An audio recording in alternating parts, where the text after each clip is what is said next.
ನಮಸ್ಕಾರ ಸ್ನೇಹಿತರೆ, ನಾಕಂಡ ಭಾರತ ಯೂಟ್ಯೂಬ್ ಚಾನಲ್ಗೆ ಸ್ವಾಗತ ಸುಸ್ವಾಗತ. ಮಹಾಭಾರತದಲ್ಲಿ ಒಂದು ವಿಶೇಷವಾದ ಘಟನೆ ಬರುತ್ತೆ. ಶ್ರೀಕೃಷ್ಣ ರುಕ್ಮಿಣಿ ಮತ್ತು ಸತ್ಯಭಾಮೆಯ ಒಂದು ವಿಶೇಷ ಘಟನೆ.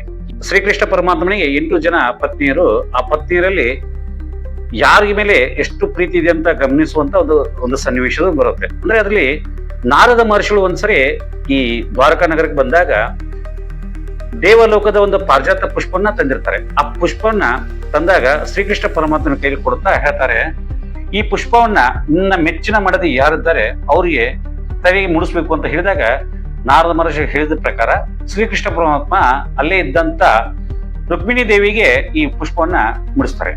ಆದ್ರೆ ಈ ಸುದ್ದಿನ ತಿಳಿದಂತ ಸತ್ಯಭಾಮೆ ಭಯಂಕರ ಕೋಪದಿಂದ ಶ್ರೀಕೃಷ್ಣ ಪರಮಾತ್ಮ ಮೇಲೆ ಮುಡಿಸ್ಕೊಡ್ತಾರೆ. ಆದ್ರೆ ಮಹಾಭಾರತದಲ್ಲಿ ಇರುವಂತ ಕಥೆ ಪ್ರಕಾರ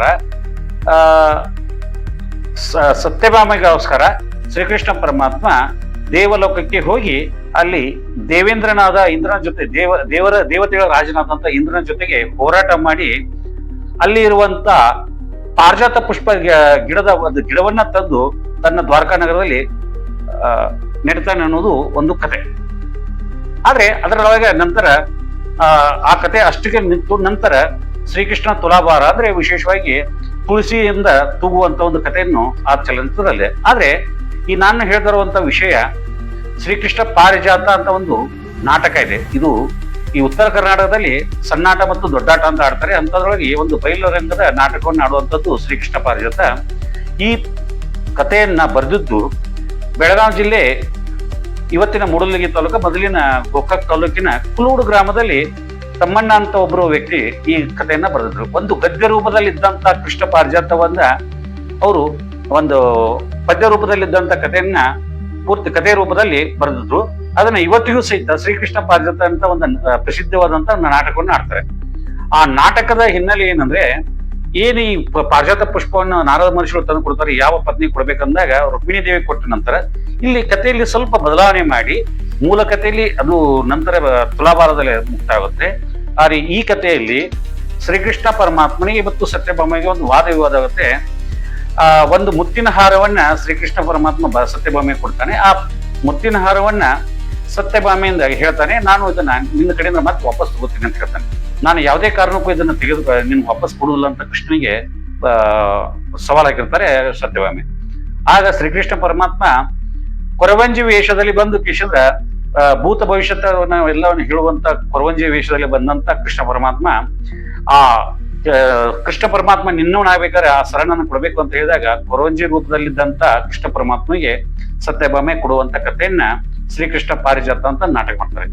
ಈ ನಾಟಕದ ಬಗ್ಗೆ ಹೇಗೆ ಹುಟ್ಟಿತು ಅನ್ನೋದ್ರ ಬಗ್ಗೆ ಒಂದಷ್ಟು ಹಿನ್ನೆಲೆಯನ್ನ ನಾನು ಕುಲೂಡು ಗ್ರಾಮಕ್ಕೆ ನಂದ ಕಾರ್ತಿಕೋತ್ಸವ, ಹನುಮಂತ ದೇವರ ಕಾರ್ತಿಕೋತ್ಸವಕ್ಕೆ ಹೋದಾಗ ಅಲ್ಲಿ ಒಬ್ರು ಹಿರಿಯರದನ ಬಗ್ಗೆ ಕಥೆ ಹೇಳಿದ್ದಾರೆ.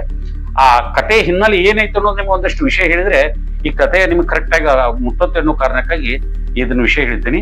ಈಗ ಶ್ರೀಕೃಷ್ಣ ಪಾರಿಜಾತದ ಕಥೆಯನ್ನ ಹೇಗೆ ಪ್ರಾರಂಭ ಆಯ್ತು ಮತ್ತು ಆ ಕಥೆಗೆ ಪೂರಕವಾಗಿ ಅಂತೆ ಈ ಹನುಮಂತ ದೇವರಿಗೆ ಏನು ದೇಣಿಗೆ ಬೇಕು, ಇಲ್ಲಿ ಕೌಸಲಿಗೆ ದೇಸಾಯರು ಹೇಗೆ ಸಹಾಯ ಮಾಡಿದ್ರು ಅನ್ನೋದ್ರ ಬಗ್ಗೆ ಎಲ್ಲ ವಿವರಗಳನ್ನ ವಿಶೇಷವಾಗಿ ಒಂದು ಕೊಡ್ತಾ ಇದ್ದೀನಿ. ಇದೆಲ್ಲ ಪೂರ್ತಿಯಾಗಿ ನೋಡ್ಬೇಕಂತ ತಮ್ಮಲ್ಲಿ ನಮಸ್ಕಾರ. ತಮ್ಮದ ಪೂರ್ತಿ ಸಂಖ್ಯೆ ಭೀಮಪ್ಪ ರಾಮಪ್ಪ ಪೂಜಾರಿ. ಇದು ನೀವು ಕುಲಗೂಡು ಹನುಮಂತಿಯವ್ರದ್ದು ಬಹಳ ಹೆಸರುವಾಸಿಯಾದಂತ ದೇವಸ್ಥಾನ, ಇದು ನಮಗೂ ಗೊತ್ತಿದ್ದಂತದ್ರಿ.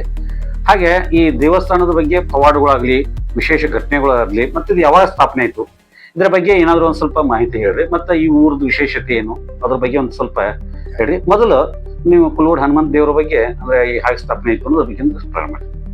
ಇದು 1324ನೇ ಇಸ್ವಿ ಒಳಗ ರಾಜ್ಯ ಆಡಳಿತ ಮಾಡುವಂತ ಒಂದು ಕೌಜಲಿಗೆ ಅಂತ ಗ್ರಾಮ. ಅಂದ್ರೆ 24 ಹಳ್ಳಿ. ನಂತರ ಕೌಜಲಿ ಒಳಗೆ ಇದ್ದಾಗ ಅವರು ಮೂಲ ಪುರುಷರು ಕಿರಿಯಪ್ಪ ತಿಮ್ಮಪ್ಪ ದೇಸಾಯಿ ಅಂತ ಅವರು ತಮ್ಮ ಸ್ವಪ್ನದಲ್ಲಿ ಈ ಪೂರ್ವ ದಿಕ್ಕಿನಲ್ಲಿ ಒಂದು ಬಂಡ್ಯಾರ ಸಾಲ ಅಂತ ಅಲ್ಲೊಂದು ಜಮೀನು, ಬಂಡ್ಯಾರ ಸಾಲ ಅಂತ. ಆ ಜಮೀನದಲ್ಲಿ ಅವರು ಸ್ವಪ್ನದೊಳಗ ಭೂಮಿ ಒಳಗ ಈ ಮೂರ್ತಿಯನ್ನು ಅವ್ರಿಗೆ ವಾಣಿಯಾಗಿತ್ತು. ಅದು ಅಲ್ಲೇ ಹೋಗಿ ಅವರು ತಮ್ಮ ಎಲ್ಲಾ ಸೈನಿಕರನ್ನ ಕರ್ಕೊಂಡು ಹೋಗಿ ಹಡ್ಡಿ ತೆಗೆದು ಅದನ್ನೆಲ್ಲ ನೋಡಕ್ಕಾಗಲಿಲ್ಲ. ಈ ಶಿಲಾನ್ಯಾಸ ಅಲ್ಲಿ ಸಿಗ್ತಾವೆ. ಹೌದು. ಇದನ್ನ ಹೋದ ಕೌಜಲಿಗೆನ ಪ್ರತಿಷ್ಠಾಪನೆ ಮಾಡ್ಬೇಕು ಅಂತ ಅವ್ರ ಆಸೆ ಇತ್ತು. ಹ್ಮ್. ಅವಾಗ ಆಗಿನ ಕಾಲದಲ್ಲಿ ವಾಹನ ಸೌಕರ್ಯ ಇಂಥವ ಎಲ್ಲ ಏನು ಇದ್ದಿರ್ಕಿಲ್ಲ. ಹ್ಮ್. ಒಂದ್ ಜೋಡಿ ಎತ್ತ ತಗೊಂಡ್ಬಂದ ಅಲ್ಲಿಂದ್ರ ಜಗ್ಗಿಸ್ಕೊತ ಬಂದ್ರು. ಹ್ಮ್. ನಂತರ ಹಿಂದಾಡಿದ್ದೆ ಇದೇ ಈಗೇನು ಪ್ರತಿಷ್ಠಾಪನೆ ಆಗೈತ್ಲ ಇದ ಸ್ಥಳದೊಳಗ ಹ್ಮ್. ಪ್ರತಿಷ್ಠಾಪನಾ ಮಾಡ್ಬೇಕಂತ ಅಂದ್ರ ಕೌಜಲಿಗೆನ ಒಯ್ಬೇಕು ಅನ್ಬಿಟ್ಕನ ಇಲ್ಲಿ ಮೂರ್ತಿ ಅಗಲಾಡ್ಲಿಲ್ಲ. ಹ್ಮ್. 2 ಎತ್ತ ಹುಡಿದ್ರು ಫಸ್ಟ್, ನಂತರ ಹಿಂದಾಡಿಸಿ 4 ಹುಡಿರು, ನಂತರ ಮತ್ 4 ಹುಡಿರು, 8 ಎತ್ತ ಹುಡಿರುನು ಆ ಶಿಲಾನ್ಯಾಸ ಕೊಟ್ಟ ಇಲ್ಲಿ ಜಾಗ ಬಿಟ್ಟಾಗ ಅಂದ್ರೆ ಅದು ಹನುಮಂತ ಮೂರ್ತಿ ಏನಿದೆ ಈಗ ಅದು ಶಿಲೆ ಒಟ್ಟ ಅಗಲಾಡ್ಲಿಲ್ಲ. ಅವಾಗ ಅವರು ದೇಸಾಯರು ಏನ್ ಮಾಡಿದ್ರು, ಇಲ್ಲ ಇವನು ಇಚ್ಛಾರ್ಥ ಇಲ್ಲೇ ಐತಿ ಆಮೇಲೆ ದೇಶದಿಂದ ಇದ ಸ್ಥಳದೊಳಗನ ಪ್ರತಿಷ್ಠಾಪನಾ ಮಾಡಿ ಮುಂದಿಂದ ಆಡಿಸಿ ಅದಕ್ಕೆ ಎಲ್ಲಾ ಪೂಜಾ ಕರಂಕರಿಗಳಿಗೆ ಮುಂದ ಯಾವ ಸೇವಾಕ ಎಲ್ಲಕ್ಕೂ ಒಂದು ಪ್ರತಿಯೊಬ್ಬ ದಾಸಯ್ಯಗಳನ್ನ ಹಿಡ್ಕೊಂಡ್ ಹಳಬರನ್ನ ಹಿಡ್ಕೊಂಡ್ ಯಾವ್ದು ಇಲ್ಲಿ ಸೇವಾ ನಡಿಬೇಕಪ್ಪ ಅನ್ನೋದು ಅವ್ರ ಪೂರ್ವಜರನ್ನ ಅವರು ಮಾಡಿ ಅಲ್ಲಿಂದ್ರು ಅವ್ರಿಗೆ ಆಗಿನ ಕಾಲದೊಳಗೆ ಭೂಮಿಗಳು ಕೊಟ್ಟು ಜಮೀನುಗಳು ಕೊಟ್ಟು ನೀ ಇಂಥ ಸೇವಾ ಮಾಡು, ನೀ ಇಂಥದ್ ಮಾಡು, ನೀ ಒಬ್ಬ ಪತ್ರಿ ತಗೊಂಬ, ಪೂಜಾ ಮಾತ್ರ ನಾವು ಮೊದಲಿಂದ್ರ ನಮ್ ಹಿರಿಯರ ಹಂಗ ಮಾಡ್ಕೊತ ಬಂದಾರ. ಈಗೂ ನಾವು ಅದನ್ನ ಮುಂದುವರ್ಸ್ಕೊಂಡು ಈಗ ನೀವು ಪೂಜೆ ಮಾಡ್ತಿದ್ರಿ. ಹೌದೌದು. ಈಗ ನಿಮ್ದು ಮಂಟನ ಈಗ ನೀವು ಅಂದ್ರೆ 13ನೇ ಶತಮಾನದ 1324 ಕಾಲಕ್ಕನ ಹಂಗಾಯ್ತು. ಹೌದು. ಈಗ ನಿಮಗೆ ತಿಳಿದ ಪಟ್ಟಿಗೆ ಅಂದ್ರೆ ನಿಮ್ಗೆ ತಿಳಿದಂಗ ಈ ಹನುಮಂತ ದೇವ್ರ ಬಗ್ಗೆ ಸಾಕಷ್ಟು ಪವಾಡಗಳದಾವ ಅಂತ ನನಗೂ ಕೇಳಪಟ್ಟಿದ್ದೆ. ಅದ್ರ ಅಂತದ್ ಯಾವ್ದಾದ್ರು ವಿಶೇಷ ಘಟನೆಗಳು ಮತ್ತು ಈ ಜಾತ್ರೆ ಮಹೋತ್ಸವ, ನಾನು ಆಕ್ಚುಲಿ ಜಾತ್ರೆ ಮಾಹಿತಿ ಗೊತ್ತಿಲ್ಲದ ನಾನು ಸ್ವಲ್ಪ ಲೇಟ್ ಮಾಡಿ ಬಂದೆ. ಆದ್ರೆ ಜಾತ್ರೆ ಹೆಂಗೆ ಆಗತ್ತೆ ಮತ್ತು ಅನ್ನೋದ್ರ ಬಗ್ಗೆ ಒಂದ್ ಸ್ವಲ್ಪ ವಿಶೇಷವಾಗಿ ಮಾಹಿತಿ ಕೊಡ್ಲ. ಹಳ್ಳೂರು ಅಂತ ಅವರು ಭಕ್ತಾದಿಗಳು ಇಲ್ಲಿ, ಅದು ಅರವಾಯಿ ಕ್ಷೇತ್ರ, ಮುಳ್ಳಿಗಿ ತಾಲೂಕ. ಆ ಊರಿನಲ್ಲಿನೂ ಕುಲಗುಡಿ ಅನ್ನೋರನ್ನ ಭಕ್ತರದಾವೆ. ಅವ್ರ ಮನೆಯೊಳಗ ಒಬ್ಬಗ ಹುಟ್ಟ ಬಾಯಿ ಇದ್ರಿಕಿಲ್ಲ. ಆ ಹುಡುಗ ಒಂದ್ 15 ವರ್ಷ ದಾಟಿರು ಅವ್ನ ಬಾಯೇ ಬರ್ಲಿಲ್ಲ. ಅವನ ಇಲ್ಲೇ ಇದೇ ದೇವಸ್ಥಾನದೊಳಗೆ ಇಟ್ಕೊಂಡ್ ಅವ್ರ ಸೇವೆ ಮಾಡಿ ಒಂದ್ ದಿವ್ಸ ಪ್ರದಕ್ಷಿಣೆ ಅಂದ್ರ ಹನುಮಪ್ಪನ ಪ್ರದಕ್ಷಿಣೆ ಹಾಕೋ ಮುಂದ ಅವಾಗ ಈ ಕಲ್ಲಿಗೆ ಕಾಲ ಎಡಿವೆ ಬಿದ್ದ ಅಲ್ಲಿ ಹಾ ಅಂತೇಶಿಂದ ಏನಂದ ಅವತ್ತಿನ ಅವನ ಬಾಯಿ ಶುರುವಾಯ್ತು. ಇದೊಂದು ಆದ ಪವಾಡ. ಮತ್ತ ನಾನಾ ತರ ಭಕ್ತಾದಿಗಳು ಅದಾರ, ಎಲ್ಲೆಲ್ಲೋ ಏನೇನೋ ಅದಾರ. ಅವ್ರೆಲ್ಲಾ ಆದ ಪವಾಡಗಳನ್ನ ಹೇಳ್ತಾರ. ಮಕ್ಕಳಿಲ್ಲದವ್ರ ಮಕ್ಕಳು ಮತ್ತ ಏನ್ ಆಗ್ಬೇಕಾಗಿತ್ತು ಅದೆಲ್ಲ ಹೇಳ್ತಾರ. ನಾನು ಇನ್ನೊಂದು ಕೇಳಪಟ್ಟಿದ್ದೆ, ಅಂದ್ರೆ ಇಲ್ಲಿ ಜಾತ್ರೆ ಒಳಗ ಮಕ್ಕಳು ಏನ ಹರಿಸ್ತಾರಂತಾರಲ್ಲ, ಅದು ಹೆಂಗೇನ್ರಿ? ಇತ್ತು ಅವಾಗ ಪೂರ್ವದಲ್ಲಿ. ಆದ್ರ ಒಂದು 24-25 ವರ್ಷದಿಂದ ಕೇಳಿದೇನ್ರಿ ಇತ್ತು. ಇವಾಗ ನಾವು ಅದನ್ನ ಸರ್ಕಾರ ನಿಷೇಧ ಮಾಡಿದ ನಂತರ ನಾವು ಅದನ್ನ ಬಂದ್ ಮಾಡಿದೀವಿ. ಈಗ ಎಷ್ಟು ವರ್ಷ ಬಂದಾಗಿ ಈಗ ಒಂದ್ 7-8 ವರ್ಷ ಆಯ್ತು. 24 ವರ್ಷದಿಂದ ಇದೇ ಜಾತ್ರೆಗೆ ಬಂದ. ಇಲ್ಲ ಇಲ್ಲೇ ದೇವಸ್ಥಾನದೊಳಗನ ಅವರು ಮಕ್ಕಳನ್ನ ತಗೊಂಡ್ಬಂದ್ ಕೊಟ್ರು ಸಹಿತ ಅಲ್ಲೇ ಮುಂದ ಇತ್ತಾಗ ಪರಂಗಣದೊಳಗ ಹಾಕಿ ಆಶೀರ್ವಾದ ಮಾಡಿ ಕಳಿಸಿ.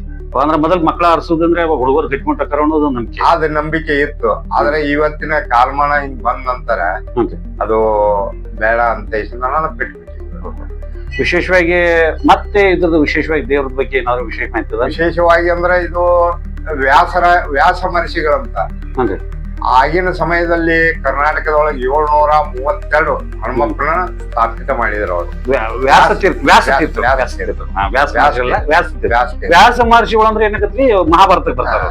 ವ್ಯಾಸ ತೀರ್ಥ ಅಂದ್ರೆ ಈ ನಮ್ಮ ವಿಜಯನಗರ ಸಾಮ್ರಾಜ್ಯ, ವಿಜಯನಗರ ಸಾಮ್ರಾಜ್ಯ ಇದ್ದಾಗ ವ್ಯಾಸ ತೀರ್ಥ ಏನ್ ಮಾಡಿದ್ರು, ಕರ್ನಾಟಕದೊಳಗ ಇಂತಾವ್ ಎಲ್ಲಿ ಉದ್ಭವಣೆ ಆದದ್ದು ಮೂರ್ತಿಗಳು ಅಂದ್ರೆ 732 ಪ್ರತಿಷ್ಠಾಪನೆ ಮಾಡಿರೋ. ಅದ್ರೊಳಗ ಅದರಿಂದ ಪೂರ್ವದಲ್ಲಿ ನಮ್ಮದ ಇದು ಆದತ್ತ ಘಟನಾ. ಹನುಮಂತ ದೇವ್ರದ್ದು ಮೊದಲ ಸ್ಥಾಪನೆ ಇತ್ತು, ಸ್ಥಾಪಿತ ಆಗಿತ್ತು. ಅವ್ರು ಬಂದು ಮಂತ್ರ ಬಂಧನ ಮಾಡಿ ಪೂಜಾ ಮಾಡಿ ಅಂದ್ರೆ ಪ್ರಾಣ ಪ್ರತಿಷ್ಠಾಪನೆ ಮಾಡಿದ್ದಾರೆ. ಮತ್ತೆ ನಿಮ್ಮ ಕುಲಗುಡದ ಇನ್ನೊಂದು ವಿಶೇಷತೆ ಅಂದ್ರೆ ಇಲ್ಲಿ ಒಬ್ಬ ಕಲಾವಿದ, ಅವನು ಬ್ರಾಹ್ಮಣ ಸಮಾಜದಲ್ಲೇ ಹುಟ್ಟೆ. ಅವಾಗ ನಮ್ಮೂರೊಳಗೆ ಕೃಷ್ಣ ಪಾರಿಜಾತ ಅನ್ನೋದು ಗೊತ್ತಿಲ್ಲ.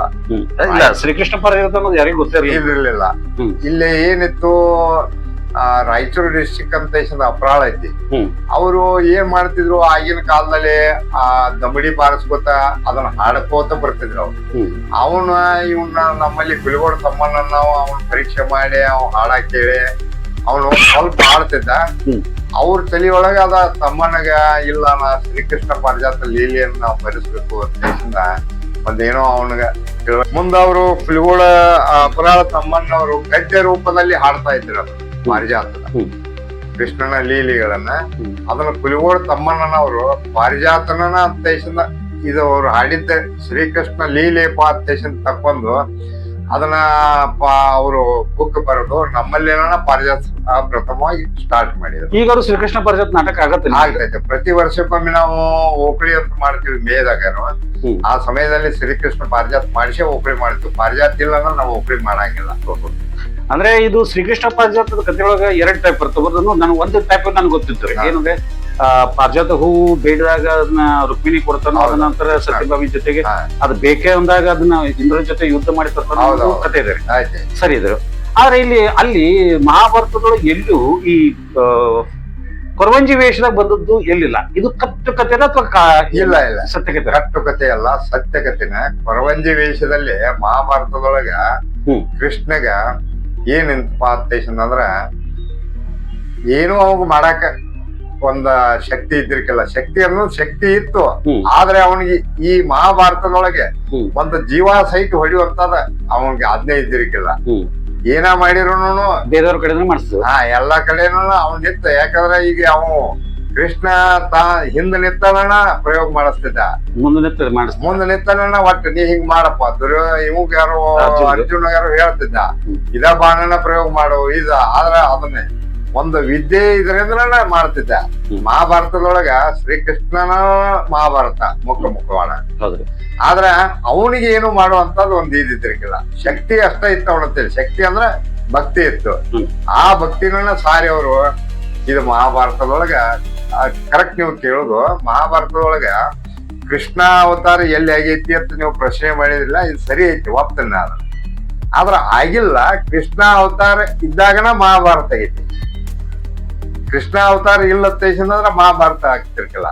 ರಾಮ ಅವತಾರದೊಳಗೆ ಏನಾಯ್ತು, ರಾಮಾಯಣದೊಳಗೆ ರಾಮ ಆಗಿ ಜನಿಸ್ಬೇಕಾಯ್ತು. ಅವತಾರ ಅಲ್ಲಿ ಆಯ್ತು. ಮುಂದೆ ಇದು ಅವಾಗ ತಿಮ್ಮಪ್ಪ ಗಿರಿಯಪ್ಪ ದೇಸಾಯಿ ಅಂತ ಸ್ಥಾಪನಾ ಮಾಡಿದ್ರು. ಈ ದೇವಸ್ಥಾನಕ್ಕೆ ಯಾವುದು ಸೇವಾ ಕರಂಕರೆ ಆಗಿನ ಕಾಲದಾಗ ಭಕ್ತರಿಂದ ನಡಿಬೇಕು ಅನ್ನುವಂಥದ್ದು ಅವ್ರು ಮಾಡ್ಲಿಲ್ಲ. ಅವ್ರಿಗೆ ಉಂಬಳಿಗಳನ್ನ ಹಾಕಿಕೊಟ್ಟು, ಇವತ್ತು ಪಲ್ಲಕ್ಕಿ ಹೊರವ್ರಿಗೆ ಕೊಟ್ರು, ಪೂಜಾ ಮಾಡಿದವ್ರಿಗೆ ಕೊಟ್ರು, ಮುಂದಿಂದ ಆಡಿಸಿ ಹಳಬರಿಗೆ ಕೊಟ್ರು, ಹಲಿಗೆ ಇದನ್ನ ಕಣಿ ಬಾರ್ಸವ್ರಿಗೆ ಕೊಟ್ರು, ಅಂಗಳ ರಾಜಂಗಳ ಹೊಡೆಯವ್ರಿಗೆ ಕೊಟ್ರು. ಪ್ರತಿಯೊಂದು ಎಲ್ಲಾಕು ನೀ ಇಂತ ಕಾರ್ಯಕ್ರಮ ಮಾಡಪ್ಪ. ಕಾರ್ತಿಕ್ ಉತ್ಸವ ಇವಾಗ ಐತಿ. ಇಲ್ಲಿ ನಮ್ಮಲ್ಲಿ ಬಾಗಿಮಣಿ ತೋಟ ಸ್ಟೇಷನ್ ಐತಿ. ಅವ್ರಿಗೆ ಏನ್ ಮಾಡಿದ್ರು, ಬಾಗಿಮಣಿಯವ್ರಿಗೆ ಒಂದ್ 50 ಎಕರೆ ಜಮೀನ್ ಕೊಟ್ಬಿಟ್ರು. ಅವರು ಕಾರ್ತಿ ಒಳಗೆ ಅಂದ್ರೆ ಹನುಮಂತ ದೇವರಿಗೆ ಸೇವೆ ಏನೇನ್ ಮಾಡಕ್ ಬೇಕು, ಅವ್ರಿಗೆ ಎಷ್ಟೆಷ್ಟು ಜಮೀನು ಕೊಡ್ಬೇಕು ಅದನ್ನೆಲ್ಲ ಅವ್ರಿಗೆ ಮೊದಲ ಕೊಟ್ಟಿದ್ದಾರೆ. 700 ವರ್ಷದಿಂದ ಎಲ್ಲ ಕ್ಲಿಯರ್ ಮಾಡಿ ಕೊಟ್ಟಿದ್ದಾರೆ. ಕೊಟ್ಟು ಮುಂದೆ ಅವ್ರ ನಂತರ ಸರ್ದಾರ್ ಬಿಜಿ ದೇಸಾಯಿ ಅಂತ ಅವ್ರದ ಆಳ್ವಿಕೆ ಆಯ್ತು. ಅವರು ಭಕ್ತರು ಏನದಾರಲ್ಲ ಅವ್ರೆಲ್ಲ ನಡೆಸ್ಕೊತ ಬಂದಿದ್ದಾರೆ. ಬಹಳ ಐತಿ ಅವ್ರದ್ದು ಇತಿಹಾಸ ಓದಿದ್ರೆ ಮೈಕ್ ಜಮ್ ಅನ್ಬೇಕು. ಇಲ್ಲಿವರಿಗೆ ಹನುಮಂತ ದೇವ್ರ ಬಗ್ಗೆ ಸಾಕಷ್ಟು ವಿವರಗಳನ್ನು ಕೊಟ್ಟು, ಮತ್ತೆ ಜೊತೆಗೆ ಇದನ್ನ ನಡೆಸಿಕೊಟ್ಟಂತ ದೇಸಾರ ಮನೆತನ ಬಗ್ಗೆ ಒಂದಷ್ಟು ವಿವರಗಳನ್ನು ನೀಡಿದ್ರಿ. ಇದೆಲ್ಲ ನೀವು ಹೇಳಿದಕ್ಕಾಗಿ ನಿಮಗೆ ನಮ್ಮ ಮನಪೂರ್ವಕ ನಮಸ್ಕಾರ. ಸ್ನೇಹಿತರೆ, ಇಲ್ಲಿಯವರೆಗೂ ಕುಲುಗೋಡು ಹನುಮಂತ ದೇವರ ಬಗ್ಗೆ ಒಂದಷ್ಟು ಮಾಹಿತಿ ಮತ್ತು ಶ್ರೀಕೃಷ್ಣ ಪಾರಿಜಾತ ನಡೆದು ಬಂದ ಹಾದಿ ಮತ್ತು ಈ ಕುಲುಗೋಡು ಹನುಮಂತ ದೇವರಿಗೆ ವಿಶೇಷ ಕೊಡುಗೆ ನೀಡಿದಂಥ ದೇಸಾರ ಮನೆತನ ಬಗ್ಗೆ ಒಂದಷ್ಟು ವಿವರಗಳನ್ನು ಕೊಟ್ಟಿರ್ತದೆ. ಇದೆಲ್ಲ ನಿಮಗೆ ಇಷ್ಟ ಆಗಿದ್ದರೆ ನಾ ಕಂಡ ಭಾರತ ಯೂಟ್ಯೂಬ್ ಚಾನಲ್ನ ಸಬ್ಸ್ಕ್ರೈಬ್ ಮಾಡಿಕೊಡಿ. ನಿಮ್ಮ ಸ್ನೇಹಿತರಿಗೂ ಈ ವಿಡಿಯೋನ ಶೇರ್ ಮಾಡೋದನ್ನು ಮರಿಬೇಡಿ ಅಂತ ತಮ್ಮಲ್ಲಿ ಮನಪೂರ್ವಕವಾಗಿ ಬೇಡಿಕೊಳ್ತೀನಿ. ಧನ್ಯವಾದಗಳು.